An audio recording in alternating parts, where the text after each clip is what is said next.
ഒരു അടിപൊളി ചിക്കൻ മധൂത്ത് ഉണ്ടാക്കുക.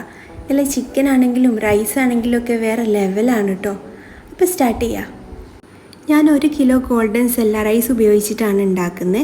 അത് ഏകദേശം 5 കപ്പ് അരി വരുന്നുണ്ട്. അതിലേക്ക് 1.5 കിലോ ചിക്കൻ വേണം. അരി നന്നായി കഴുകിയെടുത്തിട്ട് അരമണിക്കൂർ വെള്ളത്തിലിട്ട് വെക്കുക. ഇനി നമ്മുടെ മധൂത്തിലേക്ക് ഒരു സ്പെഷ്യൽ മസാല ഉണ്ടാക്കണം. അതിന് വേണ്ടിയിട്ട് ഒരു പാൻ നന്നായിട്ട് ചൂടായി വരുമ്പോൾ ഈ കാണുന്ന സ്പൈസസ് അതിലിട്ട് ഒന്ന് ചൂടാക്കിയിട്ട് പൊടിച്ചെടുക്കാം. സ്പൈസസിൻ്റെ അളവും കാര്യങ്ങളൊക്കെ ഫസ്റ്റ് കമൻ്റായിട്ട് പിൻ ചെയ്ത് വെച്ചിട്ടുണ്ട്. മസാല റെഡിയാക്കിയതിന് ശേഷം നമുക്കിനി മധൂത്ത് ഉണ്ടാക്കാൻ തുടങ്ങാം. അതിന് വേണ്ടിയിട്ട് ഒരു കുക്കർ അടുപ്പത്ത് വെച്ച് ചൂടായിട്ട് വരുമ്പോൾ 1/2 കപ്പ് ഓയിൽ ഒഴിച്ചു കൊടുക്കാം. ഈ ഓയിലിലേക്ക് വീഡിയോയിൽ കാണുന്ന സ്പൈസസ് ആഡ് ചെയ്യുക.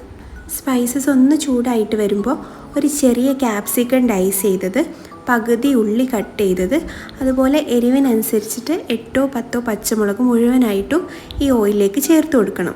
ഇതൊന്ന് നന്നായിട്ട് വഴണ്ട് വരുമ്പോൾ ഒരു ടേബിൾ സ്പൂൺ ഫുള്ള് ഇഞ്ചിയും വെളുത്തുള്ളിയും ചതച്ചത് ഇട്ട് കൊടുക്കാം. അടിയിൽ പിടിക്കാതെ ഒന്ന് ഇളക്കി കൊടുക്കുക. ഇനി ഇതിലേക്ക് 5 മീഡിയം സൈസ് തക്കാളിയും 1.5 വലിയുള്ളിയും വേണം. ഇത് ചെറുതാക്കി കട്ട് ചെയ്തിട്ട് മിക്സിയിൽ അരച്ചെടുക്കുക. ഇനി നമ്മുടെ ഓയിലിലേക്ക് ഈ തക്കാളി പേസ്റ്റ് ചേർത്ത് കൊടുത്ത് നന്നായിട്ട് ഇളക്കി കൊടുക്കുക. ഈ തക്കാളിയിലെ വെള്ളമൊക്കെ ഒന്ന് വറ്റി വരുന്നത് വരെ വെയിറ്റ് ചെയ്യണം.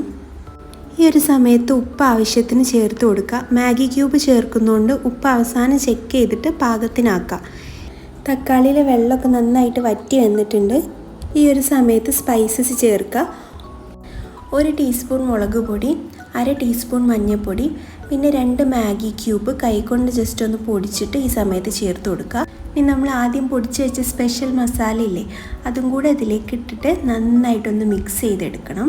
മസാലയുടെ പച്ചമണം ഒന്ന് മാറി വരുന്ന സമയത്ത് നമുക്ക് 1.5 കിലോ ചിക്കൻ ഇതിലേക്ക് വെച്ച് കൊടുക്കുക. നമ്മുടെ ഗ്രേവി ഈ ചിക്കനിലേക്ക് നന്നായിട്ടൊന്ന് മിക്സ് ചെയ്തതിന് ശേഷം കുക്കർ അടച്ച് വെക്കുക. ഒരു നാരങ്ങയും കൂടെ ഇടണം കേട്ടോ, അത് പറയാൻ മറന്നതാണ്. ഇനി ഒരു വിസിൽ വരുന്നവരെ വെയിറ്റ് ചെയ്യണം. വിസിൽ വന്നതിന് ശേഷം ഒരു സ്പൂൺ ഉപയോഗിച്ചിട്ട് ബാക്കിയുള്ള പ്രഷറൊക്കെ റിലീസ് ചെയ്തിട്ട് കുക്കർ തുറക്കുക. പിന്നെ നമ്മൾ സോക്ക് ചെയ്ത് വെച്ചിട്ടുള്ള 1 കിലോ അരിയില്ലേ, അത് ഇതിലേക്ക് ഇട്ടിട്ട് 1 കപ്പ് അരിക്ക് 1.5 കപ്പ് വെള്ളം എന്നുള്ള രീതിയിൽ ചേർത്ത് കൊടുത്തിട്ട് ഒന്ന് തിളപ്പിക്കുക. എന്നിട്ട് ഈ ഒരു സമയത്ത് ഉപ്പ് ചെക്ക് ചെയ്തിട്ട് കറക്റ്റ് ചെയ്യുക. ഞാനൊരു 4 ടീസ്പൂൺ ഉപ്പും കൂടെ ആഡ് ചെയ്ത് കൊടുത്തിരുന്നു. ഇനി കുക്കർ അടച്ച് വെച്ചിട്ട് ഒരു വിസിലും കൂടെ അടുപ്പിച്ചെടുത്താൽ നമ്മുടെ അറബിക് മധൂത്ത് ഇവിടെ റെഡി ആയിട്ടുണ്ട്. എല്ലാവരും ട്രൈ ചെയ്ത് നോക്കൂ. Thank you.